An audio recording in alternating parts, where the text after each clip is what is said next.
आप सभी को नमस्कार। पहलाग स्वागत है आपका हमारे YouTube चैनल जीके सरकारी पर।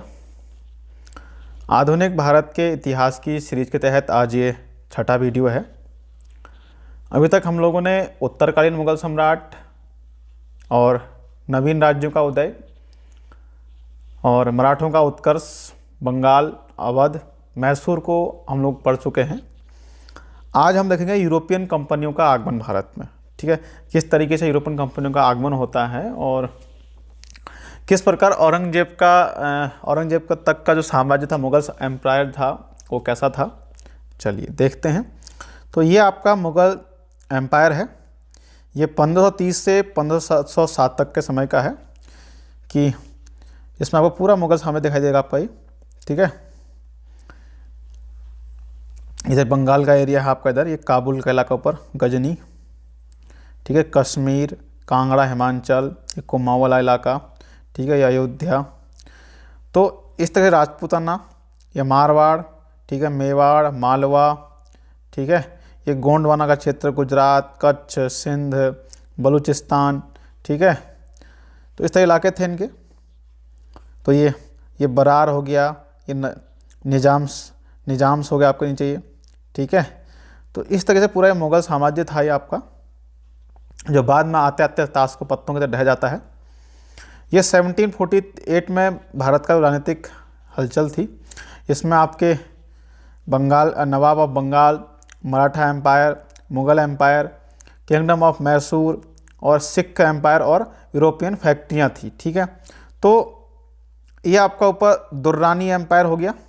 ठीक है, यानी कि आपका अहमद शाह अब्दाली का जो इलाका था, दुर्रानी को बोलते हैं अहमद शाह अब्दाली को, तो दुर्रानी एम्पायर।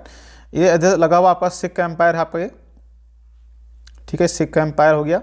और ये इतना सा कहाँ पूरे भारत में मुगल एम्पायर था और 1748 आते आते ही, ठीक है, तो ये इतना सा आपका ये मुगल एम्पायर बचा ठहरा आपका ये।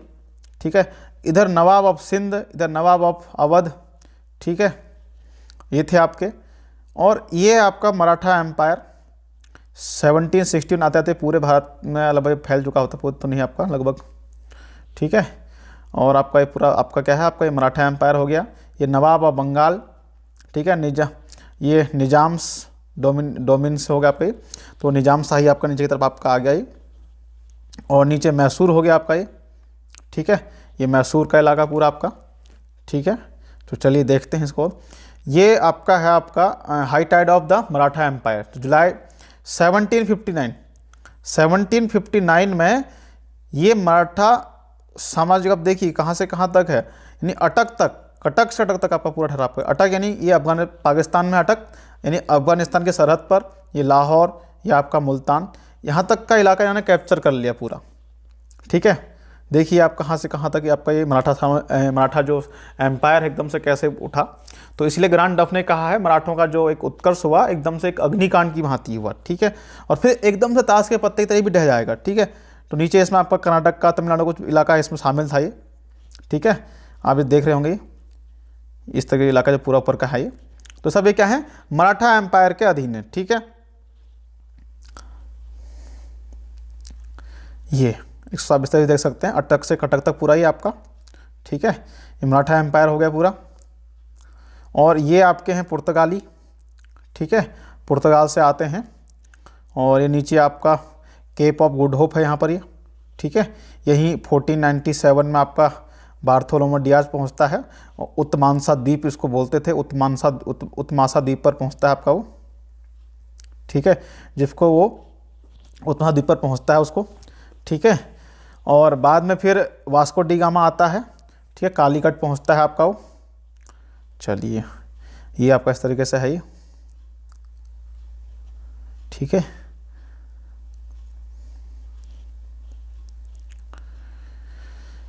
ये आपका है साउथ ईस्ट इंडिया। ठीक है, तो किस प्रकार साउथ ईस्ट इंडिया स्टार्टिंग होती है, भारत में फैक्ट्रियाँ लगाती है अपनी। ठीक है, तो ये क्या है आपकी ब्रिटिश ईस्ट इंडिया कंपनी है। अभी धीरे धीरे आपकी इसने कैप्चर करना शुरू कर रहा है ये। ठीक है, ये बंगाल का इलाका है आपका, कोचीन, मसूलीपट्टनम। ठीक है, इस तरीके से पूरा आपका है ये ब्रिटिश कंपनी है। ये बाद में पूरे भारत को कैप्चर कर लेता है, कर लेती ईस्ट इंडिया कंपनी आपका। ठीक है, ये पूरा इलाका इन्होंने कैप्चर कर लिया। ये डलहौजी के समय तक आपका ये सिख का एम्पायर छोड़ रखा था इन लोगों ने, सिंध छूटा हुआ था, तो ये पूरा इलाका इन्होंने क्या कर लिया, कैप्चर कर लिया है पूरा भारत। ठीक है, इधर कोई नहीं बचता है। आपसी कलह में क्या हो गया, इन लोगों ने क्या कर दिया, इन्हें मौका दे दिया यूरोपियन कंपनियों को, किन्होंने, भारतीयों ने। ठीक है, आपसी कलह में लड़ते रहिए ज़िंदगी भर। चलिए आगे देखते हैं। ये आपका पटना हो गया, ये कासिम मार्केट कोलकाता। ठीक है, चंद्रनगर है यहाँ पर आपका, ये कोलकाता हो गया। ठीक है, बालासोर, यह बस सूरत हो गया इधर आपका, इधर मुंबई आपका ये।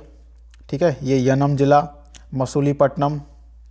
ठीक है, ये चेन्नई, पौंडीचेरी, कराईकल, माहे, कालीकट आपका, माहे भी है, कालीकट भी यहाँ पर। ठीक है, European trading centres in India, यानी कि जो फैक्ट्री इन्होंने कहाँ कहाँ लगाई, तो ये आपका आगरा में ईस्ट इंडिया कंपनी। ठीक है, हुगली में ईस्ट इंडिया कंपनी, चिनसुरा में आपका डेनिस हो गए, कोलकाता में ईस्ट इंडिया कंपनी, बालासोर में फ्रांसीसी। ठीक है, यनम में फ्रांसीसी, मसूलीपट्टनम में डेनिस हो गए आपका ये। ठीक है,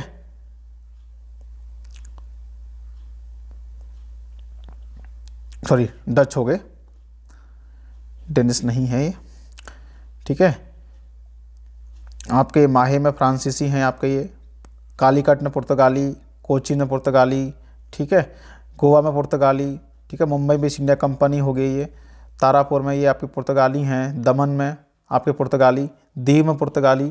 ठीक है, ये उस समय की क्या है, ट्रेडिंग सेंटर हैं यूरोपियन कंपनियों के। ठीक है, इनको आप देख लीजिएगा इस प्रकार से। और इसमें दे रखा है ये आपका, यहाँ पर ये टी आपका डी ए फॉर डेनिस और D for Dutch, E for English और एफ फॉर फ्रेंच और पी फॉर पुर्तगाली। ठीक है, ये इस तरह की कंपनियां थी, ये ट्रेडिंग सेंटर थे इनके। तो चलिए शुरू करते हैं भारत में यूरोपियन कंपनियों का आगमन। तो पश्चिमी देशों द्वारा जो है क्या होता है, जब 1443 में कुस्तुनतुनिया यानी तुर्की पर क्या हो जाता है, ऑटोमन साम्राज्य का कब्जा हो जाता है। तो इस कारण क्या होता है कि पूर्वी और पश्चिमी देशों के मध्य जो संपर्क स्थापित करने वाला मार्ग था वो तुर्कों के अधीन आ गया। ठीक है, पहले पश्चिम और पूर्वी देश स्थल मार्ग से व्यापार करते हैं, जब तक क्या था, ऑटोमन साम्राज्य का अधिकार नहीं हुआ कुस्तुनतुनिया पर। ठीक है, यानी मध्य एशिया वाला इलाका जो था। लेकिन जैसे ही ऑटोमन साम्राज्य ने कुस्तुनतुनिया पर अधिकार किया, तो जो पश्चिमी देशों के मध्य पूर्वी देशों के बीच में जो व्यापारिक मार्ग था वो तुर्कों के अधीन आ गया। तो उन्होंने क्या किया, यूरोप के जो व्यापारी हैं उनको अपने साम्राज्य से होकर पूर्वी देशों के साथ व्यापार करने की सुविधा देने से इनकार कर दिया, बोले हम आपको अनुमति नहीं देते हैं। इस प्रकार क्या होता है कि नवीन समुद्री मार्गों की खोज होती है कि भैया क्या किया जाए, अब स्थल से समुद्र से होकर जाया जाए। उस समय यूरोप में नई नई तकनीकों का क्या होता, विकास हो रहा था। ठीक है, खोजें हो रही थी, नाव बन गई थी। ठीक है, तो पुर्तगालियों का जो प्रतियोगी देश था वो स्पेन था। ठीक है, तो 1487 में, मैंने आपको गलत बताया शायद, 1497 में बताया था, 1487 है। 1487 में बार्थोलोमो डियाज, पर 1487 में क्या होता है, बार्थोलोमो डियाज क्या करता है, उत्मासा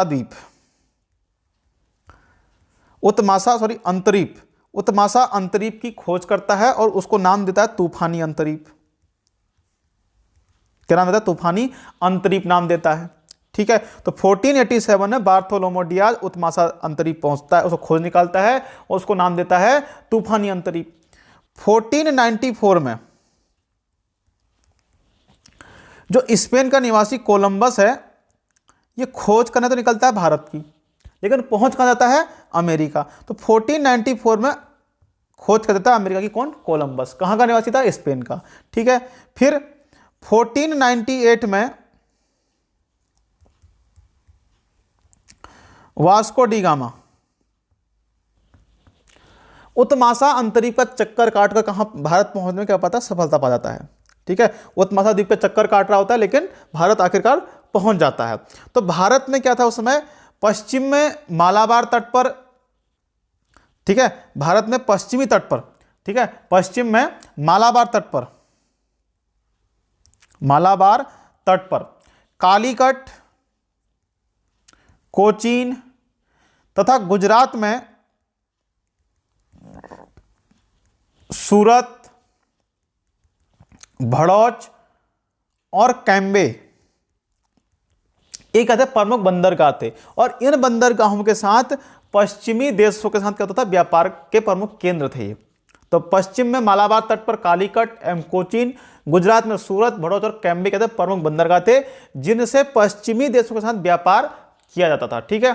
और 1500 ईस्वी के लगभग भारत के समूचे व्यापार को जो नियंत्रित करने वाला प्रमुख समुदाय था चेट्टियार समुदाय था। कौन सा था? चेट्टियार समुदाय था। इसके अलावा एक चूलिया मुसलमान भी थे, चूलिया मुसलमान भी थे। ठीक है। तो इन लोगों ने क्या करा था, भारत के समूचे व्यापार को नियंत्रित कर रखा था। और ये जो चूलिया व्यापारी थे ये दक्षिण पूर्वी व्यापार को उन्होंने क्या कर रखा था, नियंत्रित कर रखा था।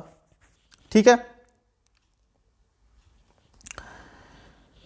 और भारत में यूरोप वासियों के आने के क्रम में यानी सबसे पहले कौन आते हैं भारत में, पुर्तगाली आते हैं।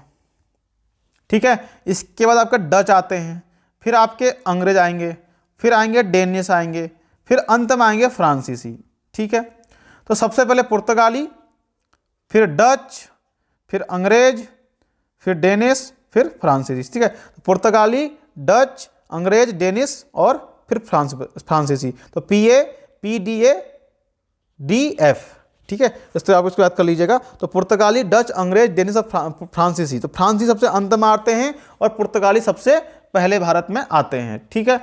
तो ये भी आपको ध्यान रखना है कि अंग्रेज डच के बाद आए थे, परंतु जो उन अंग्रेजों की ईस्ट इंडिया कंपनी थी ये पहले डच ईस्ट इंडिया कंपनी से पहले ही स्थापित हो चुकी थी। 1600 ईस्वी में अंग्रेजों की ईस्ट इंडिया कंपनी स्थापित हो चुकी थी। ठीक है। और अंग्रेजों के समय मलक्का क्या था, अंतरराष्ट्रीय बंदरगाह था। ठीक है। भारत व एशिया में संसाधनों का दोहन करने वाली जो शक्ति थी सबसे पहले वो पुर्तगाली थी। ठीक है। जिसने भारत व एशिया के संसाधनों का दोहन यानी प्रयोग किया। भारत व जापान के बीच व्यापार शुरू करने का श्रेय भी पुर्तगालियों को जाता है। ठीक है। तो भारत व एशिया के संसाधनों का दोहन करने वाली पहले जो कंपनी है, जो व्यापारी हैं, वो कौन थे, पुर्तगाली। भारत जापान के बीच में व्यापार शुरू करने का श्रेय पुर्तगालियों को। ठीक है। चलिए अब बात करते हैं पुर्तगालियों की। सॉरी। तो बार्थोलोमो डियाज 1487 में कहां पहुंचता है, आसा अंतरीप या उत्मासा अंतरीप पहुंचता है। उत्मासा अंतरीप पहुंचता है और इसको नाम देता है तूफानी अंतरीप। ठीक है। और केप ऑफ गुड होप की खोज, केप ऑफ गुड होप की खोज भी कौन करता है, बार्थोलोमो डियाज भी करता है। ठीक है। अब भारत आने वाला प्रथम पुर्तगाली कौन था, आप सभी को पता भी होगा, वास्को डी गामा था। कब पहुंचा भारतीय, 1498 में भारत पहुंचता है। ठीक है। तो केप ऑफ गुड होप के रास्ते 90 दिन की समुद्री यात्रा करके भारत आया था। ठीक है। और कालीकट के कप कडाबू बंदरगाह पर पहुंचता है। ठीक है। और इस प्रकार वास्को डी गामा द्वारा भारत व यूरोप के बीच एक नए समुद्री मार्ग की खोज की गई, ना कि भारत की खोज। कोई भैया भारत खोया हुआ नहीं था। भारत पहले से वास्को डी गामा से पहले भी पश्चिमी देशों से व्यापार करता था। ठीक है। तो क्या काम किया इसने वास्को डी गामा ने, भारत व यूरोप के बीच एक नए समुद्री मार्ग की खोज करी। ठीक है। और किसको, वास्को डी गामा को अब्दुल मजीद नामक व्यक्ति ने क्या दिखाया था, भारत का रास्ता दिखाया था कालीकट में। ठीक है। जब ये कालीकट पहुंचता है, कालीकट के कप कडाबू बंदरगाह पहुंचता है, तो वहां पर कालीकट में जमोरिन वहां का शासक था, वो इसका स्वागत करता है। लेकिन अरब क्या करते हैं, इन व्यापारियों का विरोध करते हैं, यानी पुर्तगालियों का विरोध करते हैं। वास्को डी गामा यहां से काली मिर्च प्लस मसाले लेकर गया। ठीक है, क्योंकि यूरोप में ठंड पड़ती है तो वो क्या कहते हैं आपका मांस का जब सेवन करते हैं पुर्तगाल में, तो उनको क्या चाहिए था, काली मिर्च चाहिए थी, मसाले चाहिए होते हैं। ठीक है, तो उन्होंने उसके लिए कुछ भी रकम देने को पुर्तगाली जो यूरोपवासी थे तैयार होते थे। ठीक है, तो यहाँ से वो क्या करता है, काली मिर्च मसाले लेकर जाता है वास्को डी गामा, और जो वहाँ से आया था, जो उसका खर्चा हुआ था यहाँ आने में और जाने में, तो अपने यात्रा खर्च से भी उसने 60 गुना खर्च के अलावा 60 गुना मुनाफे पर ये सब बेचा उसने। ठीक है, और उसके इस मुनाफे को देखकर जो पुर्तगाल के अन्य व्यापारी होते हैं वह भी क्या होते हैं, यहाँ पर आकर्षित होते हैं व्यापार करने के लिए। ठीक है, तो 1487 में बार्थोलोमो डियाज उत्मासा अंतरीप की खोज करेगा, उसको तूफानी अंतरीप का नाम देगा, साथ साथ केप ऑफ गुड होप की खोज भी करता है। इसके बाद भारत आने वाले प्रथम, हम अगर पुर्तगाली की बात करें तो वास्को डी गामा था, जो 17 मई 1498 को कालीकट के कप कडाबू नामक बंदरगाह पहुंचता है। वहां पर जो कालीकट का शासक था वो जमोरिन था, और वो इसका स्वागत करता है, लेकिन जो अरब के व्यापारी हैं, अरबी हैं, वो इसका विरोध करते हैं, अरब वासी। ठीक है, लेकिन फिर भी वास्को डी गामा यहां से काली मिर्च और मसाले लेकर जाता है, और अपने पूरे यात्रा खर्च के अलावा 60 गुना मुनाफे पर उसको बेच देता है। ठीक है, और उसके इस मुनाफे को देखकर जो पुर्तगाल के अन्य व्यापारी हैं वो भी बाद में यहां भारत आते हैं। ठीक है, अब वास्को डी गामा को भारत किसने भेजा, तो पुर्तगाल का जो शासक था प्रिंस हेनरी, इसने वास्को डी गामा को भारत भेजा था। ठीक है, वास्को डी गामा पहली बार 1498 में भारत आता है। ठीक है, फिर 1502 में भारत आता है, और तीसरी बार 1524 में आता है, और यही कोचीन में इसकी हो जाती मृत्यु। ठीक है, 3 बार वास्को डी गामा ने भारत की यात्रा करी, पहली 17 मई 1498 को, दूसरी 1502 में, तीसरी 1524 में। ठीक है, और 1524 में यही कोचीन में इसकी क्या हो जाती है, मृत्यु हो जाती है। ठीक है, चलिए इसको आप देख लीजिएगा, ये तो अब्दुल मनीक नहीं है, मस्जिद कर लीजिएगा, मस्जिद कर लीजिएगा, इसको जो भी करना आपको। और जमोरिन स्वागत करता है इसका, कालीकट के कप कडाबू बंदरगाह पहुंचता है। इस प्रकार यूरोप और भारत के बीच एक नए समुद्री मार्ग की खोज कर देता है ये, और 60 गुना मुनाफे पर काली मिर्च और मसाले बेचता है। प्रिंस हेनरी इसको भेजता है भारत, 1502 में दूसरी बार, और 24 में तीसरी बार आता है भारत, और तीसरी बार जब आता है तो यहाँ इसकी कोचीन में मृत्यु हो जाती है। ठीक है, अब देखते हैं आगे। तो सन 1500 में Pedro Alvarez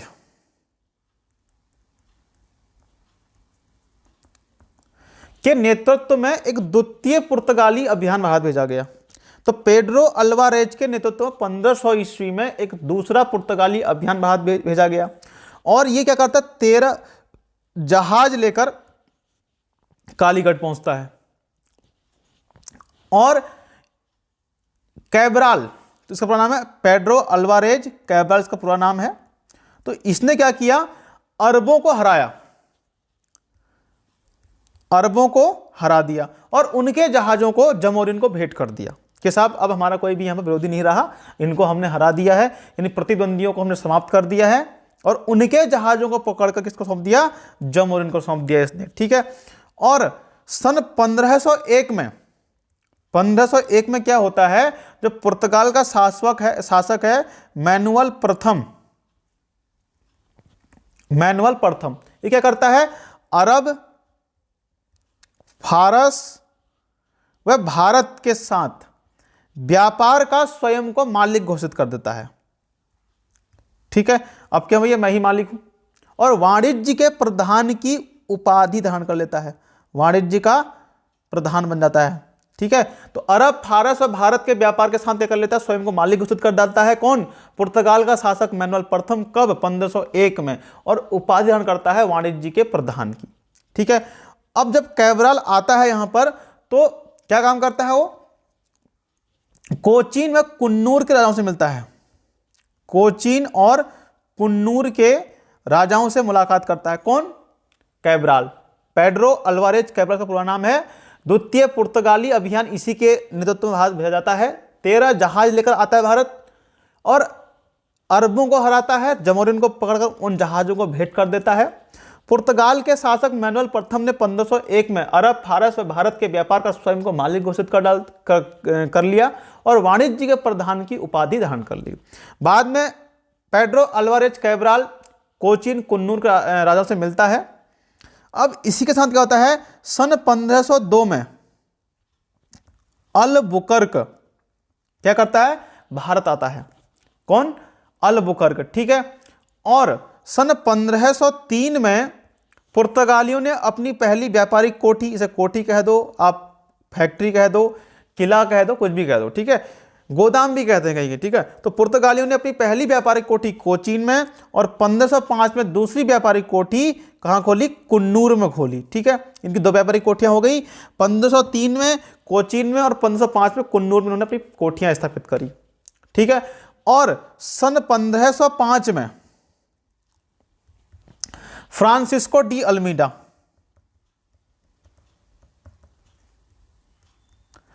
Francisco de Almeida को प्रथम पुर्तगाली वायसराय बनाकर भारत भेजा गया, ठीक है। तो प्रथम पुर्तगाली वायसराय बनकर कौन आता है भारत, फ्रांसिस्को डी अल्मीडा। कब आता है, सन 1505 में आता है, ठीक है। तो 1502 में कौन आया था, अल्बुकर्क आता है।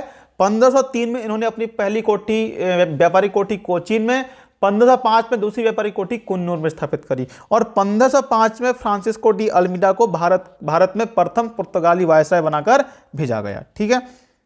तो ये देख लीजिए इसको अगर 1500 में पेड्रो अल्वारेज कैब्राल के नेतृत्व में द्वितीय पुर्तगाली अभियान हटाता है, अरबों को हराता है कैब्राल।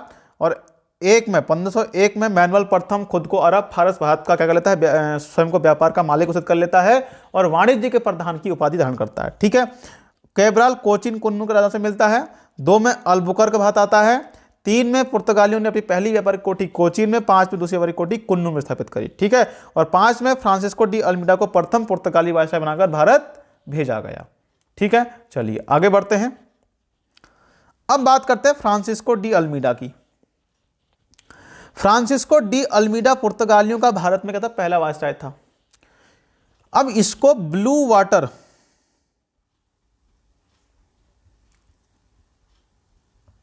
पॉलिसी के लिए जानते हैं, अर्थात नीले पानी की व्यवस्था के लिए, शांत जल की नीति के लिए, यानी कि हिंद महासागर में अधिकार कर लिया इन लोगों ने, ठीक है। यानी कि ब्लू वाटर पानी पॉलिसी अर्थात नीले पानी की व्यवस्था अथवा शांत जल की नीति के लिए जानते हैं किसको, फ्रांसिस्को डी अल्मीडा को। इसके बाद जो वायसराय बनेगा फ्रांसिस्को डी अल्बुकर्क, जो 1502 में आया था। कौन, अल्फ्रांसो डी अल्बुकर्क क्या बनेगा, भारत में द्वितीय पुर्तगाली वायसराय बनता है। इसको पुर्तगालियों का वास्तविक संस्थापक माना जाता है, किसको, अल्बुकर्क को, ठीक है। इसने कोचीन में क्या बनाया, अपना कोचीन में अपना क्या बनाया, मुख्यालय बनाया, ठीक है। और इसने 1510 में बीजापुर के यूसुफ आदिल शाह से गोवा छीन लिया। किससे छीन लिया, यूसुफ आदिल शाह से। कहां का शासक था ये, बीजापुर का। तो 1510 में इसने बीजापुर के यूसुफ आदिल शाह से गोवा छीन लिया, ठीक है। कोचीन को मुख्यालय बनाएगा। पुर्तगालियों का भारत में वास्तविक संस्थापक इसको माना जाता है, ठीक है। 1511 में क्या काम करेगा, दक्षिण पूर्व एशिया की महत्वपूर्ण मंडी मलक्का पर नियंत्रण स्थापित कर लेगा। कौन, अल्बुकर्क, ठीक है। दक्षिण पूर्वी एशिया की महत्वपूर्ण मंडी मलक्का पर अधिकार कर लिया। बोले लो, अब आप अधिकार हो गया, ठीक है। अब फारस की खाड़ी के मुख पर स्थित हरमुज पर इसका अधिकार, ठीक है। यानी फारस की खाड़ी पर क्या है, हरमुज है।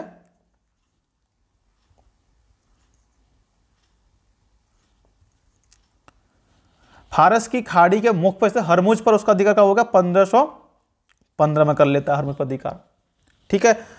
अब इसने क्या काम किया, बीजापुर के यूसुफ आदिल शाह से 1510 में गोवा छीना था। लेकिन गोवा भारत में पुर्तगाली राजधानी कब बनती है, सन 1530 में। क्या होगा, 1530 में गोवा क्या बनेगी, पुर्तगाली राज्य की राजधानी बन जाए इसको, ठीक है।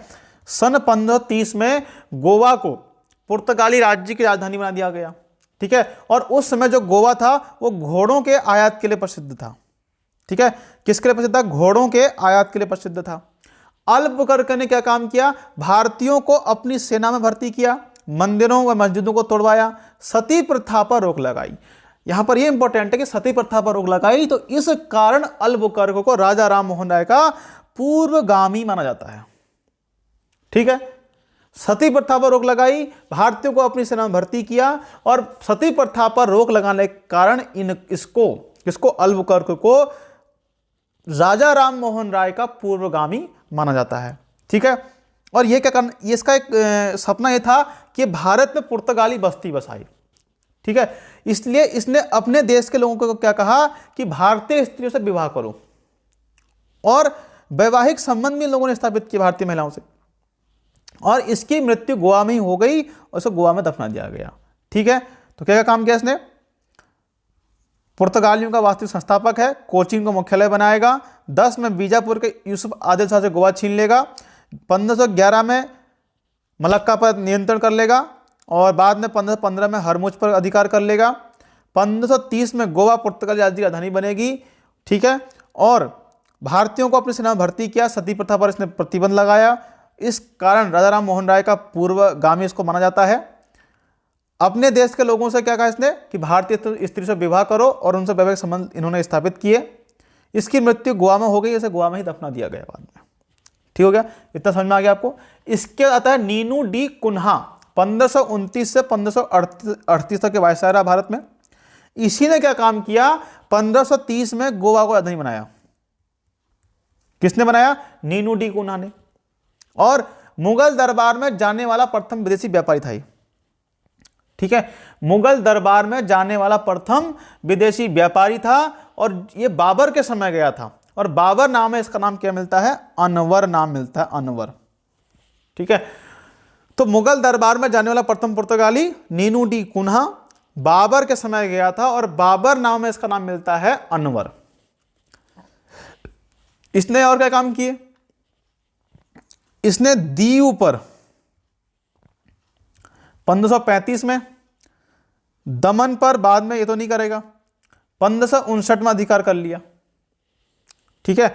इसके बाद किसी ने किया होगा, दीव पर इसने 1535 में अधिकार किया। पुर्तगाली खुद को सागर का स्वामी कहते थे, सागर का स्वामी कहते, क्योंकि इनके द्वारा हिंद महासागर पर नियंत्रण कर लिया गया, ठीक है। अगर किसी जहाज को व्यापार के लिए जाना है तो ये उनसे टैक्स लेते थे, अब पढ़ेंगे उसको हम क्या कहते थे कर, ठीक है। तो 1535 में इसने द्वीप अधिकार किया। पुर्तगाली खुद को सागर का स्वामी कहते थे, लेकिन दक्षिण पूर्व एशिया से इनको डचों ने बाहर कर दिया। डचों ने दक्षिण पूर्व एशिया से इनको बाहर कर दिया, और सन 1611 में पुर्तगालियों और अंग्रेजों के मध्य में युद्ध होता है, स्वाली का युद्ध होता है। कौन सा? स्वाली का युद्ध होता है, जिसमें अंग्रेजों की जीत होती है, ठीक है। इसी के बाद जहांगीर अंग्रेजों को सूरत में क्या करेगा? कोठी लगाने की अनुमति दे देता है, ठीक है। तो स्वाली के युद्ध में 1611 में अंग्रेज पुर्तगालियों को हरा देते हैं, और इसमें अंग्रेज जीत जाते हैं। और पुर्तगालियों का भारत में योगदान क्या रहा? भैया भारत में आलू लेकर आए, तंबाकू लेकर आए, नारंगी लेकर आए, जहाज निर्माण लेकर आए, ठीक है, प्रिंटिंग प्रेस लेकर आए। सन 1661 में पुर्तगालियों की एक राजकुमारी है, मिस कैथरीन, राजकुमारी कैथरीन। इसका विवाह ब्रिटेन के राजा चार्ल्स द्वितीय से, यानी कैथरीन है इनकी राजकुमारी, इसका विवाह किससे हो जाएगा? कैथरीन का चार्ल्स सेकंड से हो जाएगा, ठीक है। और पुर्तगाली क्या काम करेंगे? इनको मुंबई दहेज में दे देंगे, ठीक है भैया, जैसे इनके बाप का होगा ये, ठीक है। तो बुरा नहीं मानना है, इतिहास है, इतिहास पढ़ रहे हैं हम। तो 1611 में इनको अंग्रेज हरा देते हैं। 1661 में अपनी राजकुमारी कैथरीन का विवाह ब्रिटेन के राजा चार्ल्स सेकंड से करते हैं, और पुर्तगालियों ने क्या किया? मुंबई अंग्रेजों को दहेज में दे दिया, ठीक है। और ये भी ध्यान रखना आप लोगों ने, पुर्तगाली सबसे पहले आए थे भारत में, ठीक है। पुर्तगाली भारत में सबसे पहले आए थे, ठीक है। और गोवा से 1961 में गए थे। कब गए थे? 1961 में गए थे। ठीक है, कब गए थे? 1961 में गए थे। ठीक है, ये भी आपको ध्यान रखना है। पुर्तगाली साम्राज्य को, जो पुर्तगाली साम्राज्य है इसको एस्तादो द इंडियन, इन्होंने अपने साम्राज्य का नाम रखा एस्तादो द इंडियन, ये नाम दिया इन्होंने इसको। ठीक है, क्या नाम दिया? एस्तादो द इंडियन नाम दिया। और 1556 में इनके द्वारा भारत में प्रिंटिंग प्रेस की स्थापना की जाती है। 1556 में इन्होंने गोवा में, भारत में प्रिंटिंग प्रेस की स्थापना करी। ठीक है, इनकी एक व्यापारिक व्यवस्था थी। ठीक है, एक उसको बोलते हैं कार्ज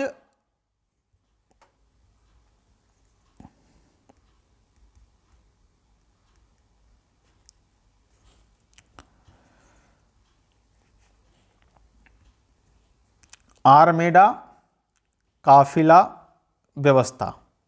ठीक है, अब ये कैसी व्यवस्था है? इन्होंने एशियाई व्यापार पर इस व्यवस्था के माध्यम से गहरा प्रभाव डाला अपना। अब जब कोई भी भारतीय या अरबी जहाज पुर्तगाली अधिकारियों से कार्ड लिए बिना सागर में नहीं जा सकता, एक कार्ड क्या है? परमिट की तरह था, यानी कि बिना परमिट लिए आप अरब सागर में नहीं जा सकते थे। दूसरी है काफिला व्यवस्था। ठीक है, यानी कि स्थानीय व्यापारियों का क्या होता था? काफिला होता था इसमें, जिसकी सुरक्षा के लिए पुर्तगाली बेड़ा साथ साथ चलता था। ठीक हो गया, तो कार्ज आर्मेडा काफिला व्यवस्था का संबंध पुर्तगालियों से है। ठीक है, चलिए आगे देखते हैं। 1538 में गार्सिया द नारोन्हा क्या बनता है? वायसराय बनता है। ठीक है, 1596 में डच और 1599 में अंग्रेज दक्षिण पूर्वी एशिया में प्रवेश कर जाते हैं इनके समय। कब? 1596 में डच और 1599 में दक्षिण पूर्व एशिया में ये लोग प्रवेश कर जाते हैं इनके समय में। 1622 में क्या होता है कि हारमुज में अंग्रेजी व फ्रांसीसी सेना ने पुर्तगालियों को हरा दिया। सन 1622 में हारमुज में अंग्रेजी व फ्रांसीसी सेना ने पुर्तगालियों को हरा दिया। ठीक है, यहाँ के पुर्तगाली हो गए, आपको समझ में आ गया होगा। चलिए आगे बढ़ते हैं। तो एक कार्टेजा, आपका कार्टेजा अल्मीडा, ये जो काफिला व्यवस्था है इसको आप याद रखिएगा। चलिए अब बात करते हैं डचों की। किनकी? डचों की। ठीक है, तो डच 1596 में भारत आने वाला पहला डच नागरिक था कार्नेलिस डी हस्तमान।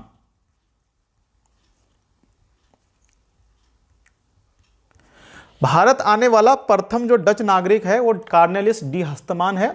ये सुमात्रा व बंताम पहुंचा सबसे पहले। कहां पहुंचा? सबसे पहले सुमात्रा, फिर बंताम गया, वहां से ये क्या करता? भारत आता है 1596 में। जो डच थे ये आपके हॉलैंड या नीदरलैंड के कहते हैं निवासी थे। ठीक है, हॉलैंड नीदरलैंड के निवासी थे। अब डच ईस्ट इंडिया कंपनी की स्थापना होती है सन 1602 में। डच ईस्ट इंडिया कंपनी की स्थापना 1602 में होती है और किस नाम से हुई थी? United east India company of Netherlands. ठीक है, United east India company of Netherlands के नाम से इनकी कंपनी की स्थापना होती है सन 1602 में। ठीक है, तो भारत आने वाला प्रथम डच नागरिक कार्नेलिस डी हस्तमान, सुमात्रा और बंताम से यह भारत आता है। और डच जो थे नीदरलैंड या हॉलैंड के निवासी थे और डच ईस्ट इंडिया कंपनी की स्थापना 1602 में united east India company of Netherlands के नाम से की गई थी। ठीक हो गया। आपको एक चीज ध्यान रखना है कि डच व्यापारिक व्यवस्था सहकारिता अर्थात कार्टल पर आधारित थी। कार्टल पर या फिर को सहकारिता के नाम से जानते हैं, सहकारिता कॉर्पोरेटिव के नाम से जानते हैं। ठीक है, पर आधारित थी। इस व्यवस्था के तहत एक संयुक्त पूंजी कंपनी की स्थापना की गई थी। किसकी? एक संयुक्त पूंजी कंपनी थी, उसकी स्थापना की गई थी। जिसकी प्रारंभिक पूंजी लगभग 65 लाख गिल्डर थी। ठीक है, डच करेंसी गिल्डर, तो 65 लाख गिल्डर की कंपनी थी पूरी। तो व्यापारिक जो इनकी व्यवस्था है उसको क्या बोलते हैं, कार्टल पर आधारित थी, अर्थात सहकैतनिक कॉर्पोरेटिव। और इस कंपनी की जो स्थापना की थी संयुक्त पूंजी कंपनी थी ये, और प्रारंभिक पूंजी इसकी 65 लाख गिल्डर थी। अब कंपनी को हॉलैंड सरकार द्वारा 21 वर्षों के लिए भारत और पूर्वी जगत के साथ व्यापार करने, आक्रमण और विजय करने के संबंध में व्यापक अधिकार दिए गए।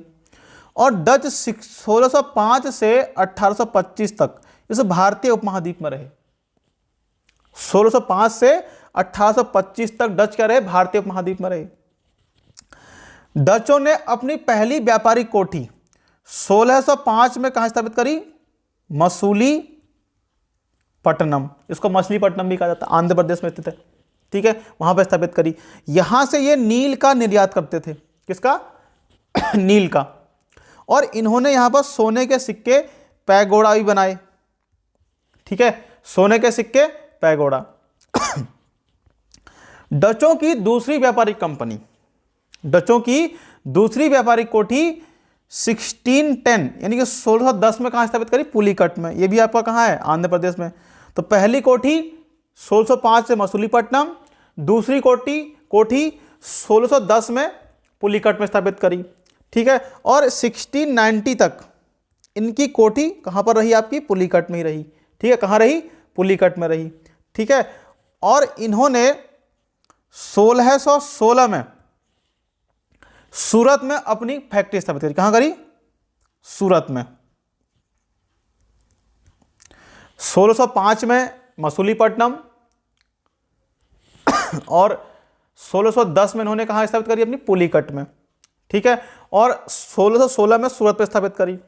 और बंगाल में प्रथम डच फैक्ट्री की स्थापना कहां की गई थी, 1627 में पीपली में।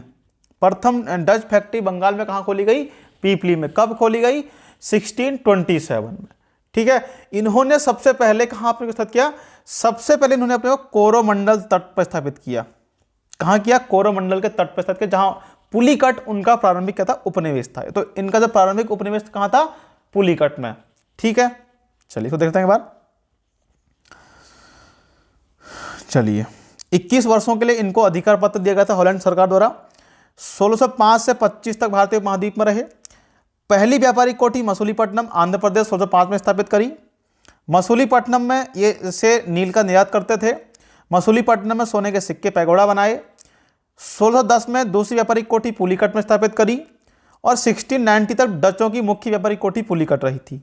ठीक है, डचों ने 1616 में सूरत में अपनी फैक्ट्री स्थापित करी। बंगाल में प्रथम डच फैक्ट्री की स्थापना 1627 में स्थापित की गई। डच ईस्ट इंडिया कंपनी के व्यापारियों ने खुद को सबसे पहले कहां स्थापित किया, कोरोमंडल तट पर स्थापित किया। और वहीं पर पुलिकट इनका क्या था, प्रारंभिक उपनिवेश था।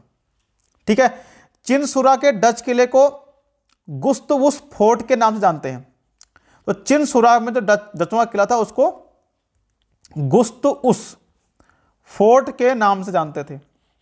ठीक है, डचों और अंग्रेजों के मध्य में 1759 में एक युद्ध होता है, बेदरा का युद्ध। ठीक है, और इस युद्ध में डच हो गए पराजित। ठीक है, 1690 में इन्होंने अपना मुख्यालय नागापट्टनम में बनाया गया। ठीक है, पुलिकट के बाद इन्होंने अपना मुख्यालय कहां बनाया, नागापट्टनम में। 1659 में ये अंग्रेजों से युद्ध हार जाते हैं। कौन सा युद्ध था, 1659 वाला, बेदरा के युद्ध में। ठीक है, डचों ने मसालों के स्थान पर भारतीय कपड़ों के निर्यात को अधिक महत्व दिया। इंपोर्टेंट आपके लिए है ये। ठीक है, तो मसालों के स्थान पर किसने भारतीय कपड़ों के निर्यात को अधिक महत्व दिया, डचों ने। ठीक है, और किसको भारतीय वस्त्रों के निर्यात, भारतीय वस्त्रों को निर्यात की वस्तु बनाने का श्रेय दिया जाता है, तो डचों को। तो इन्होंने क्या काम किया, भारतीय वस्त्रों को निर्यात की वस्तु बनाया। ठीक है, पुलिकट में गोल्डिया का किला, हुगली का चिनसुरा का किला इन्होंने बनाया, डचों ने ही। ठीक है, 1619 में मसाला द्वीप, 1658 में श्रीलंका, 1641 में मलक्का पर डचों ने अधिकार कर लिया था। ठीक है, इतना वो समझ में आ गया होगा। तो डच 1596 में भारत आने वाला प्रथम डच नागरिक, 1596 में कौन आया था, कार्नेलिस डी हस्तमान भारत आता है। डच नीदरलैंड या हॉलैंड के निवासी थे। 1602 में इनकी कंपनी की स्थापना होती, इसका नाम था united east India company of Netherlands, ठीक है। और डचों की जो कंपनी थी ये सहकारिता अर्थात कार्टेल पर आधारित थी। इस व्यवस्था के तहत एक संयुक्त पूंजी कंपनी, ठीक है, स्थापना की गई। इसकी प्रारंभिक जो पूंजी थी 65 लाख गिल्डर थी। हॉलैंड सरकार द्वारा इनको 21 वर्षों के लिए क्या दिया गया था, अधिकार दिया गया कि आप जाइए पूर्वी जगत से व्यापार करें, आक्रमण करें, विजय प्राप्त करें, ठीक है। और 1605 से 1825 तक ये भारतीय उपमहाद्वीप में रहते हैं, ठीक है। इन्होंने अपनी पहली व्यापारी कोठी 1605 में कहां स्थापित करी, मसूलीपट्टनम में, ठीक हो गया। और वहीं पर मसूलीपट्टनम में इन्होंने सोने के सिक्के पैगोडा ढाले। और 1610 में इन्होंने अपनी दूसरी व्यापारी कोठी पुलिकट में स्थापित करी। और 1690 तक पुलिकट क्या रहा इनका मुख्य व्यापारिक कोठी रही इनकी, ठीक हो गया। 1616 में इन्होंने सूरत में अपनी पहली फैक्ट्री स्थापित करी। बंगाल में 1627 में पीपली में इन्होंने अपनी पहली व्यापारी कोठी खोली। इन्होंने सबसे पहले अपने आप को कोरोमंडल के तट पर स्थापित किया। वहां पर इनका जो उपनिवेश था पुलिकट था, प्रारंभिक उपनिवेश। तो जो इनका चिनसुरा में एक डच किला था उसको गुस्त उस फोर्ट कहा जाता है, गुस्त उस फोर्ट, ठीक है। 1759 में बेदरा के युद्ध में अंग्रेजों से हो गए पराजित। और 1690 के बाद इन्होंने नागापट्टनम को अपना मुख्यालय बनाया। डचों ने भारत में मसालों के स्थान पर भारतीय कपड़ों को महत्व दिया, ठीक है। और निर्यात की वस्तु बनाने का श्रेय इन डचों को जाता है, यानी भारतीय वस्त्रों को निर्यात की वस्तु बनाने का श्रेय किसको जाता है, डचों को। 1619 में मसाला द्वीप पर अर्थात इंडोनेशिया, 1658 पर श्रीलंका में, 1641 में मलक्का पर इन्होंने अधिकार कर लिया, ठीक है। ये आपके डच भी निपट गए। अब बात करेंगे अंग्रेजों की, ठीक है। अंग्रेजों की ये सबसे इंपॉर्टेंट है भैया, 200 साल तक भैया यहां रहे हैं आपका, ठीक है। तो भारत में अंग्रेजों का आगमन जो होगा डचों के बाद होगा। डचों के बाद आते हैं अंग्रेज, ठीक है। डचों के बाद आते हैं आपके अंग्रेज। तो डचों के बाद कौन आते हैं, अंग्रेज, ठीक है। तो बात करते हैं, यानी कि ये भी आपको ध्यान रखना कि डचों के आने से पहले ही इनकी ईस्ट इंडिया कंपनी की स्थापना हो चुकी होती है अंग्रेजों की, ठीक है। और डचों के लेकिन आते हैं डचों के बाद, ठीक है। तो बात करते हैं भारत आने वाला प्रथम अंग्रेज, ठीक है। तो कौन था, जॉन मिल्डेन हॉक, ठीक है। ये 1597 में स्थल मार्ग से भारत आया था। कौन से मार्ग से, स्थल मार्ग से भारत आता है, ठीक है। जॉन मिल्डेन हॉक 1597 में स्थल मार्ग से भारत आने वाला प्रथम अंग्रेज था। अब आपको यह भी ध्यान रखना है कि आगमन, ब्रिटिश ईस्ट इंडिया कंपनी का आगमन तो भारत में जहांगीर के समय होता है, लेकिन अगर हम बात करें ईस्ट इंडिया कंपनी की स्थापना, तो स्थापना होती है अकबर के समय, ठीक है। 1605 में अकबर की होती मृत्यु, और जब ये 1608 में आते तो यहां पर जहांगीर शासन कर रहा होता है, ठीक है। और अंग्रेजों के आगमन के समय आगमन जहांगीर के समय होता है, ठीक है। अब बात करते हैं पुर्तगाली स्पेनी जहाजी बेड़ा आर्मेडा। पुर्तगाली स्पेनी जहाजी बेड़ा आर्मेडा 1588 में भारत आया था। इसको मिल्डेन हॉक क्या करता है, हरा देता है, ठीक है। तो पुर्तगाली स्पेनी जहाजी बेड़ा है आर्मेडा 1588 में भारत आता है, लेकिन जॉन मिल्डेन हॉक इसको हरा देता है, ठीक है। अगर हम ब्रिटिश ईस्ट इंडिया कंपनी की हम बात करें, ठीक है, 1599 में 1599 में अंग्रेज व्यापारियों ने क्या किया, महारानी एलिजाबेथ के सामने पूर्वी देशों के साथ व्यापार का एक प्रस्ताव रखा। और इस कंपनी ने क्या नाम रखा? Governor of company and merchants. ठीक है, company and merchant, governor of company and merchants London trading into the east Indies, यानी कि ईस्ट इंडिया कंपनी इसका नाम था। और 31 दिसंबर 1600 को इंग्लैंड की महारानी एलिजाबेथ ने ईस्ट इंडिया कंपनी को शाही फरमान प्रदान किया था, अधिकार पत्र प्रदान किया। ठीक है, और इस अधिकार पत्र के माध्यम से ईस्ट इंडिया कंपनी की स्थापना हुई। 1599 में 217 अंग्रेज व्यापारी होते हैं, इन्होंने महारानी के सामने एक प्रस्ताव रखा और 217 व्यापारियों की कंपनी थी ये। इसका नाम था governor of company and merchants London trading into the east Indies. ठीक है, शॉर्ट में ईस्ट इंडिया कंपनी। ठीक है, तो 31 दिसंबर 1600 को महारानी एलिजाबेथ ने इनको अधिकार पत्र दे दिया और इस प्रकार ईस्ट इंडिया कंपनी की स्थापना हो गई। और जिस समय ईस्ट इंडिया कंपनी की स्थापना हुई उस समय भारत में मुगल वंश का राजा कौन था? अकबर था। कंपनी को सुचारू रूप से चलाने के लिए बोर्ड ऑफ डायरेक्टर्स की नियुक्ति की गई थी। ठीक है, कंपनी को सुचारू रूप से चलाने के लिए बोर्ड ऑफ डायरेक्टर्स की नियुक्ति की गई, जिसमें कुल 26 सदस्य थे। कितने? 26 सदस्य थे। इनमें मेन व्यक्ति कौन था? गवर्नर, और वह उप प्रमुख था इसमें उप गवर्नर। ठीक है, प्रमुख गवर्नर, उप प्रमुख गवर्नर था। ठीक है, तो 217 व्यक्तियों की कंपनी कब बनती है? 31 दिसंबर 1600 को बनती है और इसमें बोर्ड ऑफ डायरेक्टर्स की नियुक्ति की गई थी, जिसमें 26 सदस्य थे। प्रमुख गवर्नर होता था और उप प्रमुख गवर्नर होता, उप गवर्नर होता था। ठीक है, तो सन 1604 में सबसे पहले होर्मुज का बंदरगाह अंग्रेजों ने पुर्तगाली से छीन लिया।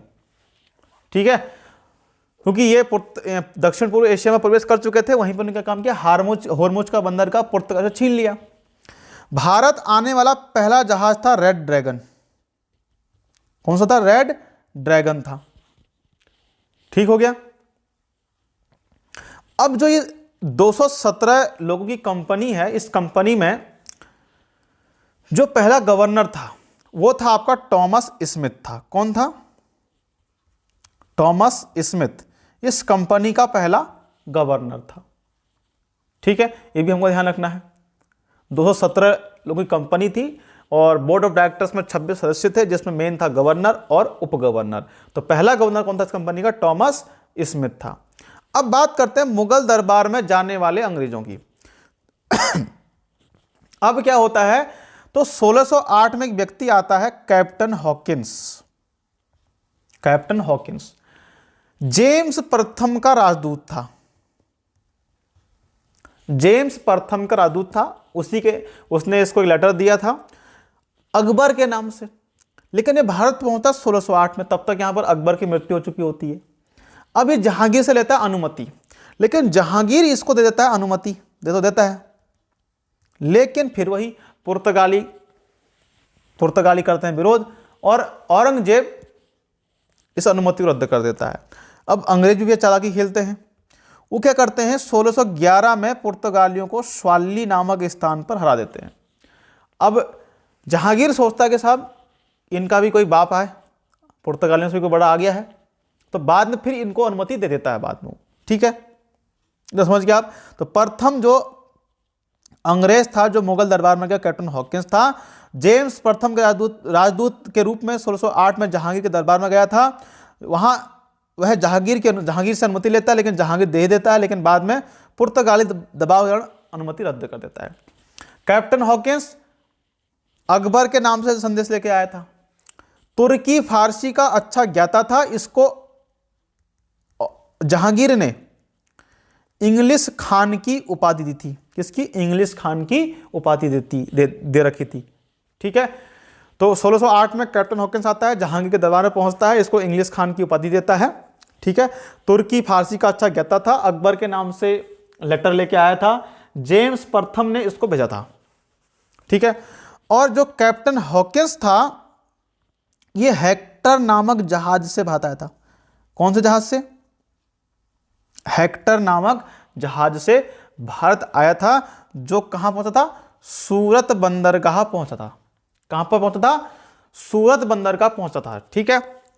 अंग्रेजों ने अपनी पहली व्यापारिक कोठी कहां खोली? सूरत में। 1608 में अपनी पहली कंपनी कहां खोलते हैं? सूरत में, लेकिन पूरी नहीं हुई, अधूरी रह गई। ठीक है। 1612 में, सॉरी 1611 में स्वाली का युद्ध होता है। इसमें हो जाते हैं अंग्रेज विजयी और पुर्तगाली हार जाते हैं। ठीक है। उसके बाद 1611 में दक्षिण पूर्व समुद्र तट पर सर्वप्रथम अंग्रेजों ने मसूलीपट्टनम में क्या काम किया? अपनी व्यापारिक कोठी स्थापित करी। दक्षिण पूर्व समुद्र तट में कहां पर करी? मसूलीपट्टनम में 1611 में अंग्रेजों ने अपनी पहली व्यापारिक कोठी स्थापित करी। मसूलीपट्टनम जो था यह गोलकुंडा राज्य का था, बंदरगाह था। गोलकुंडा राज्य का क्या था? बंदरगाह था। ठीक है। ये हो गया आपका। तो कैप्टन हॉकिंस तुर्की फारसी कहता था। इंग्लिश खान किसको बात देता है? जहांगीर हेक्टर नामक जहाज से बात आया था और सूरत बंदरगाह पहुंचा था। प्रथम व्यापारिक कोठी सूरत में 1608 में लगाते हैं, लेकिन पूरी नहीं हो पाती है। 1611, ये 12 नहीं है, 1611 में इन्होंने अपनी इन्होंने जो एक युद्ध लड़ा था स्वाली, सुबेली नहीं, स्वाली नामक स्थान पर इन्होंने पुर्तगालियों को हरा दिया। ठीक है। और बाद में 1611 में दक्षिण पूर्व समुद्र तट पर सर्वप्रथम अंग्रेजों ने मसूलीपट्टनम में व्यापारिक कोठी स्थापित करी। मसूलीपट्टनम गोलकुंडा राज्य का था, प्रमुख बंदरगाह था। ठीक है। अब 1611 में अंग्रेजों ने पुर्तगालियों को स्वाली के युद्ध में हरा दिया। इसके बाद जहांगीर क्या काम करता है? इनको 1613 में इनको सूरत यानी कि पश्चिमी तट पर सूरत में कंपनी खोलने की अनुमति दे देता है। ठीक है। और यहीं पर इन्होंने क्या करा? स्थायी कंपनी की स्थापना कर दी। कहां पर कर दी? सूरत में कर दी। ठीक है। सूरत में इनकी पहली कंपनी खुलती है। ये कंपनी स्थायी थी। ठीक है। और उसके बाद 1615-16 में, ठीक है, जेम्स प्रथम एक अपने राजदूत को फिर भेजता है। उसका नाम है सर टॉमस रो। यह जहांगीर से अजमेर में मिलेगा। कहां मिलेगा? अजमेर में मुलाकात करता है। ठीक है। और जहांगीर ने टॉमस रो को अजमेर, मांडू व इलाहाबाद की दीवानी प्राप्त करने का अधिकार दिया। ठीक है। चलिए देख लेते हैं इसको। तो जहांगीर ने सूरत व पश्चिमी तट पर फैक्ट्री खोलने की अनुमति 1613 में दी और 1613 में सूरत में स्थायी कंपनी खोलती है इनकी। 1615 में सम्राट जेम्स प्रथम सर टॉमस रो को अपना राजदूत बनाकर भेजता है मुगल दरबार में और जहांगीर से यह अजमेर में मिलता है। जहांगीर ने टॉमस रो को अजमेर, मांडू, इलाहाबाद की दीवानी का अधिकार दिया 15 में। 1623 में अहमदाबाद, भड़ौच, सूरत में इनके द्वारा फैक्ट्रियां बनाई जाती हैं। ठीक है। और सूरत को क्या बनाया इन्होंने? अपना मुख्यालय बना लिया। 1623 में अहमदाबाद, भड़ौच, सूरत में फैक्ट्री स्थापित करते हैं अंग्रेज और सूरत को अपना मुख्यालय बना देते हैं। ठीक है। सन 1632 में गोलकुंडा में निःशुल्क व्यापार की अनुमति मिल गई इनको। कहां पर? गोलकुंडा में बिना कर चुकाए निःशुल्क व्यापार की अनुमति मिल जाती गोलकुंडा में इनको। ठीक है। 1640 में अंग्रेज पहुंचते हैं मद्रास। कहां पहुंचते हैं? मद्रास पहुंचते हैं। वहां इन्होंने कोठी बनाई और वहां पर जो किले का नाम रखा सेंट जॉर्ज नाम रखा किले का नाम। कहां पर? मद्रास में। ठीक है। और 1661 में पुर्तगाली राजकुमारी कैथरीन का विवाह हो गया ब्रिटेन के सम्राट चार्ल्स द्वितीय से और इनको दहेज में मिल जाता है मुंबई। और बाद में 1668 में सम्राट क्या करता है? 10 पाउंड के वार्षिक किराए पर ईस्ट इंडिया कंपनी को मुंबई दे देता है। ठीक है, इतना समझ में आ गया होगा आपको। फिर 1669 में क्या होता है, गेराल्ड अंगियार, ठीक है, इसको बोलते हैं हम लोग मुंबई का संस्थापक, गेराल्ड अंगियार द्वारा इसको मुंबई सौंप दिया गया। और 1677 में इसके द्वारा गेराल्ड अंगियार ने मुंबई की स्थापना कर दी। और 1686 में इन्होंने अपना मुख्यालय सूरत से कहां से स्थानांतरित कर दिया, बंबई में। ठीक है, और बंबई से पहले कहां था मुख्यालय, सूरत में। ठीक है, और बंगाल में इन्होंने अपनी पहली कोठी कहां खोली, 1651 में बंगाल में इन्होंने अपनी पहली कोठी कहां खोली, हुगली में स्थापित करी पहली कोठी। ठीक है, इनके द्वारा बंगाल से कच्चा रेशम, सूती कपड़ा, सोरा और चीनी का व्यापार करते थे यहां से। ठीक है, फिर 1651 में ही क्या होता है कि बंगाल का शासक होता है शाह सूजा, क्या करता है, 3000 वार्षिक के बदले कंपनी को बंगाल में व्यापार का विशेष अधिकार दे देता है। ठीक है, अंग्रेजों ने 1686 में हुगली में क्या करी, लूटपाट मचाई। ठीक है, 1688 में क्या होता है, औरंगजेब और अंग्रेजों के बीच में एक युद्ध होता है। ठीक है, तो अंग्रेजों का नेतृत्व कर रहे थे सर जॉन चाइल्ड। क्या होता है कि हज जाने वाले यात्रियों को उनका जहाज रोक लेते हैं, इस कारण औरंगजेब 1688 में अंग्रेजों पर आक्रमण करता है। और उस समय अंग्रेजों का नेतृत्व कौन करता है, सर जॉन चाइल्ड करता है। ठीक है, 1701 में औरंगजेब ने अंग्रेजों को गिरफ्तार करने की दे दी अनुमति। ठीक है, कि भैया इनको पकड़ो।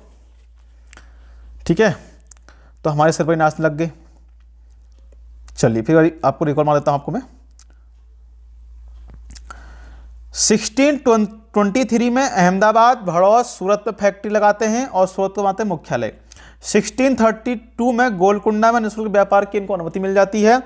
1640 में मद्रास पहुंचते हैं। मद्रास में क्या करते हैं, अंग्रेज वहां पर अपनी कंपनी स्थापित करते हैं और किले का नाम रखते हैं सेंट जॉर्ज। 1661 में इंग्लैंड के सम्राट चार्ल्स द्वितीय का विवाह होता है पुर्तगाली राजकुमारी मिस कैथरीन से। दहेज में मिलता है उनको बंबई। और 1688 में 10 पौंड के वार्षिक किराए पर बंबई दे देते हैं कंपनी को। और बाद में 69 में गेराल्ड अंगियार को मुंबई सौंप दिया गया कि भैया आप इसकी स्थापना करो। तो 1677 तक गेराल्ड अंगियार द्वारा बंबई की स्थापना कर दी जाती है। तो बंबई के संस्थापक गेराल्ड अंगियार। ठीक है, और 1651 में इन्होंने क्या काम किया, हुगली में कंपनी की स्थापना, बंगाल के हुगली में कंपनी की स्थापना करी। और ये भी आपको ध्यान रखना है कि 1686 में क्या काम किया इन्होंने, अपना मुख्यालय कहां ले गए, बंबई ले गए। उससे पहले कहां था इनका मुख्यालय, सूरत में था। ठीक है, 1651 में बंगाल में इन्होंने अपनी पहली कोठी कहां लगाई, हुगली में स्थापित करी। ठीक है, अंग्रेज क्या करते थे, बंगाल से कच्चा रेशम, सूती कपड़ा, सोरा, चीनी का व्यापार करते थे। 1651 में शाह सूजा ने 3000 वार्षिक के बदले अंग्रेजी कंपनी को बंगाल में व्यापार का विशेषाधिकार दिया। अंग्रेजों ने हुगली को 1686 में लूटा। ठीक है, अंग्रेजों व औरंगजेब के बीच 1688 में हुगली में युद्ध होता है। इस युद्ध में अंग्रेजों का नेतृत्व सर जॉन चाइल्ड कर रहा होता है। और 1701 में औरंगजेब अंग्रेजों को गिरफ्तार करने की अनुमति दे देता है। ठीक है, अब बात करते हैं, आगे चलते हैं। ठीक है, इतना लोग समझ में आ गया होगा। अब 1690 में क्या होता है, बंगाल का शासक है इब्राहिम खां। ये क्या करता है, सूता तानी में क्या करता है, इनको दीवानी का अधिकार दे देता है। और 1690 में ही जॉब चारनॉक, जिनको कोलकाता का संस्थापक कहा जाता है, इनके द्वारा वहां पर एक फोर्ट की स्थापना की जाती है। ठीक है। 1698 में कंपनी ने क्या किया, 3 गांव सूतातानी, कालीघाट, गोविंदपुर की जमींदारी 1200 रुपए में अजी मुस्सान से प्राप्त कर ली। ठीक है। और यहीं पर फोर्ट विलियम की स्थापना कर दी जाती है। ठीक है। तो बंबई का संस्थापक जो गेराल्ड एंगियार, कोलकाता का जॉब चार्नोक। ठीक है। तो कोलकाता जो बनाया गया है 3 गांव से मिलकर बना है, सूतानाती, कालीघाट, गोविंदपुर। और 1698 में 1200 रुपए में अजी मुस्सान से जमींदारी प्राप्त कर लेते हैं। यहीं पर फोर्ट विलियम का निर्माण करते हैं और इस फोर्ट विलियम का पहला प्रेसिडेंट था चार्ल्स आर्चर। ठीक हो गया।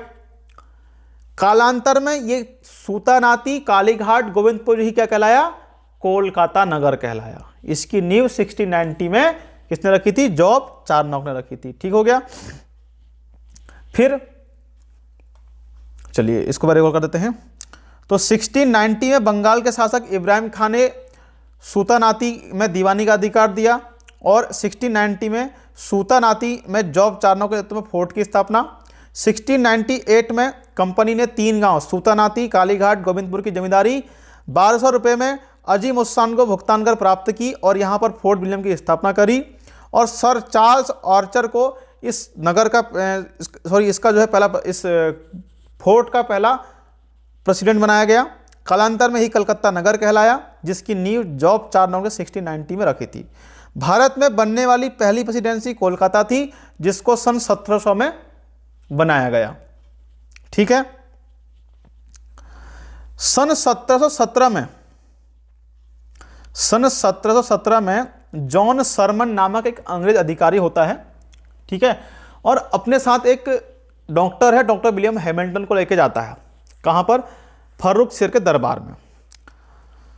तो उस समय किसी लाइलाज बीमारी से फर्रुखसियर बीमार हो जाता है, तो जो डॉक्टर हैमिल्टन है वो फर्रुखसियर का इलाज करते हैं। अब भैया इससे हो गया खुश कौन, फर्रुखसियर।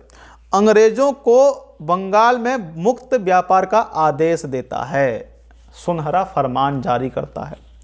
इसी को अंग्रेजों ने कहा मैग्ना कार्टा कहा और अंग्रेजी सिक्के भारत में चलाने की इनको अनुमति मिल जाती है।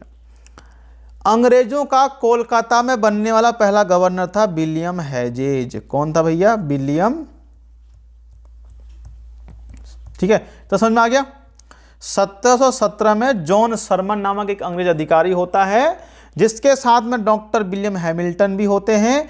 और यही व्यक्ति, यही डॉक्टर क्या करता है, फर्रुखसियर का इलाज करता है और फर्रुखसियर हो जाता है खुश और अंग्रेजों को देता है बंगाल में मुक्त व्यापार का आदेश। इसी को बोलते हैं सुनहरा फरमान। अंग्रेजों ने इसे क्या कहा, अपना मैग्ना कार्टा कहा। और भारत में वहां पर कहाँ, बंगाल में अंग्रेजों को सिक्के चलाने की अनुमति प्राप्त दे दी जाती है। अंग्रेजों का कोलकाता में बनने वाला पहला गवर्नर था विलियम हेजेज। ठीक है। अभी कुछ किले हैं जो अंग्रेजों ने बनाए हैं। फोर्ट विलियम कोलकाता में, फोर्ट लुई पांडिचेरी में और फोर्ट जॉर्ज मद्रास में किले हैं अंग्रेजों के बनाए गए। डेनिस, इसके बाद देखते हैं डेनिस को। ठीक है। तो ज़्यादा इनका कुछ यहाँ पर उन्होंने किया नहीं। तो इस कंपनी की स्थापना 1616 में होती है। भारत में पहली डेनिस फैक्ट्री तंजौर त्रंकोबार तमिलनाडु में लगाई गई। कहाँ लगाई गई, तंजौर त्रंकोबार तमिलनाडु में। ठीक है।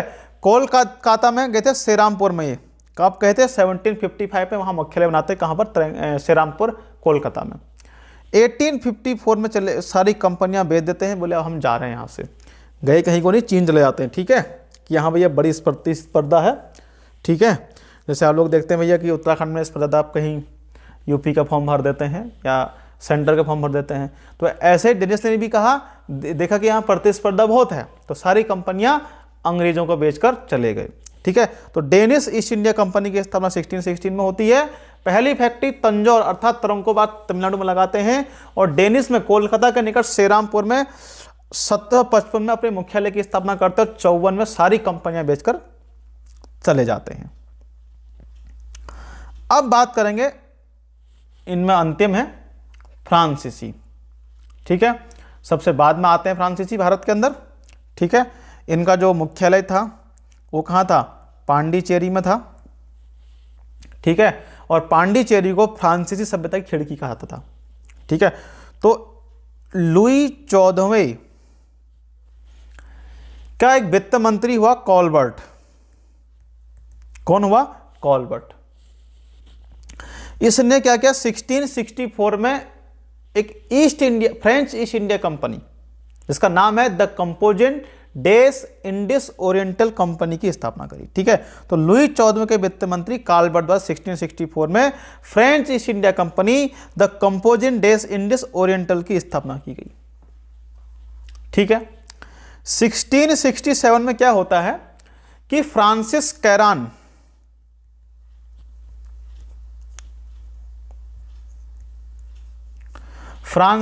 कैरान की अध्यक्षता में एक अभियान दल भारत पहुंचता है, जिसमें एक व्यक्ति होता है मरकारा, यह भी शामिल था इसमें। तो 1667 में फ्रांसिस कैरान की अध्यक्षता में एक अभियान भारत पहुंचता है, जिसमें मरकारा नामक व्यक्ति भी था। ठीक है, कौन था, मरकारा नामक व्यक्ति भी था इसमें। भारत में फ्रांसीसियों की जो पहली कोठी थी, तो फ्रैंको कैरान की अध्यक्षता में सूरत में लगाएगी। कहां लगाएगी, सूरत में लगाएगी 1668 में।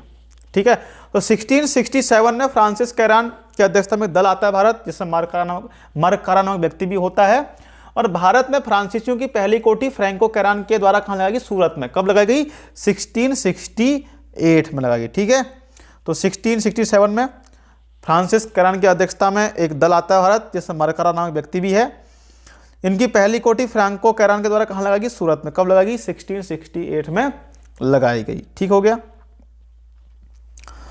1669 में फ्रांसीसियों ने, अर्थात मरकारा के द्वारा, ठीक है, भारत के पूर्वी तट पर स्थित मसूलीपट्टनम में कारखाना स्थापित करने की अनुमति गोलकुंडा के सुल्तान से ली और कारखाना स्थापित किया। तो मसूलीपट्टनम में कब किया, 1669 में, और 68 में सूरत में स्थापित किया। ठीक है, और फ्रांसिस मार्टिन को, एक व्यक्ति हैं,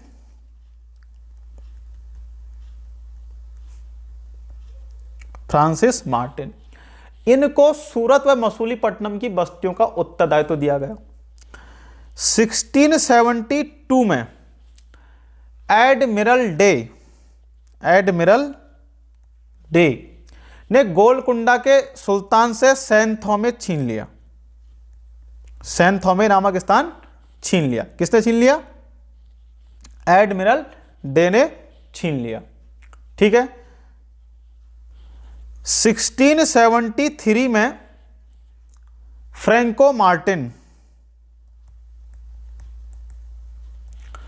तथा लेस्पिने ने वलीकोंडापुरम के शासक शेर खां लोदी से एक छोटा सा क्षेत्र प्राप्त किया, जिसे पांडिचेरी कहते हैं। ठीक है, एक छोटा क्षेत्र पांडिचेरी प्राप्त किया, किससे, वलीकोंडापुरम के शासक शेर खां लोदी से। किसने, फ्रैंको मार्टिन और लेस्पिने ने। 1674 में फ्रांसिस मार्टिन ने पांडिचेरी की स्थापना करी। किसने करी, फ्रांसिस मार्टिन के द्वारा पांडिचेरी की स्थापना 1674 में की जाती है। 1693 में डच क्या करेंगे, पांडिचेरी को फ्रांसीसी से छीन लेते हैं। लेकिन 1697 में क्या होता है, एक संधि होती है, रिजविक की संधि होती है। किसकी, रिजविक की संधि हो जाती है। ठीक है, इसके माध्यम से पांडिचेरी को फ्रांसीसियों को वापस दे दिएगा डचों ने। ठीक है, 1673 में बंगाल के नवाब शाइस्ता खान ने फ्रांसीसियों को आमंत्रित करा, सब आओ यहां कंपनी लगाओ। ठीक है, देख लेते हैं हम लोग इसको फिर से। तो 1669 में फ्रांसीसियों अर्थात मरकारा ने भारत के पूर्वी तट पर स्थित मसूलीपट्टनम में कारखाना स्थापित करने की अनुमति गोलकुंडा के सुल्तान से ली और कारखाना स्थापित किया। फ्रांसिस मार्टिन को सूरत व मसूलीपट्टनम की बस्तियों का उत्तरदायित्व दिया गया। 1672 में एडमिरल डे ने गोलकुंडा के सुल्तान से सैंथो में छीन लिया। 1673 में फ्रैंको मार्टिन तथा लेस्पिने ने वलीकोंडापुरम के शासक शेर खान लोधी से एक छोटा क्षेत्र पांडिचेरी प्राप्त किया। 1674 में फ्रांसिस मार्टिन ने पांडिचेरी की स्थापना करी। 1693 में डचों ने पांडिचेरी को फ्रांसीसियों से छीन लिया, लेकिन 1697 में रिजविक की संधि के माध्यम से डचों ने पांडिचेरी को फ्रांसीसियों को लौटा दिया। और 1673 में बंगाल के नवाब शाइस्ता खान ने फ्रांसीसियों को आमंत्रित किया, आओ भैया फैक्ट्री लगाओ। ठीक है, इतना वो समझ में आ गया होगा। तो बंगाल में क्या काम करते हैं? चंद्रनगर की कोठी स्थापित करते हैं। कौन? फ्रांसीसी। कब करते हैं? 1690 में और 92 के मध्य में। ठीक है, कब करते हैं? 1692 में बंगाल में चंद्रनगर कोठी की स्थापना करते हैं। 1721 में क्या करते हैं? ये मॉरिशस पर कब्जा कर लेते हैं। कौन? फ्रांसीसी। 1725 में मालाबार तट व करिकल पर कब्जा कर लेते हैं। ठीक हो गया? आपको समझ में आ गया होगा। तो फ्रांसीसियों की बंगाल में चंद्रनगर की प्रसिद्ध कोठी कब बनती है? 90-92 में। 1721 में मॉरिशस पर कब्जा, 25 में मालाबार तट व करिकल पर कब्जा। अब इंपॉर्टेंट क्या कि 1742 में डुप्ले को फ्रांसीसी गवर्नर के रूप में इसको नियुक्त किया गया। ठीक है, और इसी के बाद अंग्रेजों व फ्रांसीसियों के बीच 3 कर्नाटक वॉर लड़े गए, जिसमें अंतिम हार फ्रांसीसियों की हो जाती है। ठीक है, और 1954 तक फ्रांसीसी भारत में रहे और इन्होंने अपना केंद्र या अपने आप को कहां तक सीमित रखा? पांडिचेरी तक खुद को सीमित रखा। ठीक है, तो 42 में डुप्ले आता है फ्रांसीसी गवर्नर बनकर, और बाद में 3 कर्नाटक वॉर होते हैं अंग्रेजों के बीच में और इनके साथ, अंग्रेजों और इनके साथ में, और 54 तक के भारत में रहे और पांडिचेरी को उन्होंने अपना क्या बनाया? केंद्र बनाया। ठीक हो गया। अब देखते हैं सर्वोच्चता हेतु आंग्ल फ्रांसीसी संघर्ष। ठीक है, सर्वोच्चता हेतु आंग्ल फ्रांसीसी संघर्ष। ठीक है, अब इनको समझ लेते हैं। 1746 से 48 के बीच में पहला कर्नाटक वॉर होता है। अब ये क्यों हुआ? क्योंकि ये ऑस्ट्रिया के उत्तराधिकार से प्रभावित था। बाद में इस युद्ध के मध्य में 1748 में क्या जाती है? एला सापला की संधि हो जाती है। ठीक है, क्योंकि एला सापला की संधि के तहत ऑस्ट्रिया का उत्तराधिकार भी समाप्त हो गया और इस संधि के माध्यम से कर्नाटक युद्ध भी समाप्त हो गया। तो इस युद्ध में तो क्या होता है कि फ्रांसीसियों की स्थिति मजबूत रहती है। और गवर्नर कौन था? डुप्ले था। इसी डुप्ले को गुप्त संधि का जनक भी कहते हैं। अब इस सेंट थॉमे का युद्ध, इसको अडियार के युद्ध के नाम से इसको हम जानते हैं, फर्स्ट कर्नाटक वॉर को। अब द्वितीय कर्नाटक वॉर 1749 से 54 तक होता है। अब ये क्यों हुआ? अब असल में तो दूसरा कर्नाटक वॉर था, ये यहां पर उत्तराधिकार के लिए हुआ, हैदराबाद में और कर्नाटक में, कि हम किसको बिठाएंगे। फ्रांसीसी अपने पक्ष के लोगों को बिठाना चाहते थे वहां पर। ठीक है, जिनमें चंदा साहिब, सफदरजंग, ठीक है, इस तरह के लोग थे। वहीं अंग्रेज भी इसी का उस कोशिश में लगे थे। ठीक है, कि अपनी सहायता से किसी को बिठा दें। अब इस युद्ध में डुप्ले की हो जाती है हार। ठीक है, पहले में जीते, दूसरे में डुप्ले की होगी हार, उसको तो वापस बुला लेगा डुप्ले को। अब आता है उसकी जगह गोडेहू, बिल्कुल गधाई था, इसको अगला गवर्नर बनाया गया, किसको? डुप्ले को।